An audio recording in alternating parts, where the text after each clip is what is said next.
After that big blast, the clock is ticking. It could be just 2 short minutes before the next eruption. You're about on it. You're about on it. Shane can't spot our fresh bomb amongst the older ones.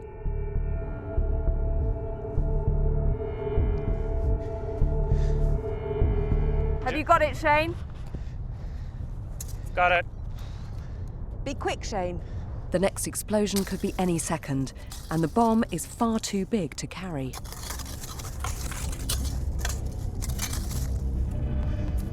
Shane's managed to break a piece off, Okay, Shane, you coming out?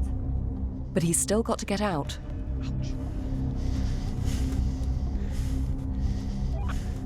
Come on, Shane.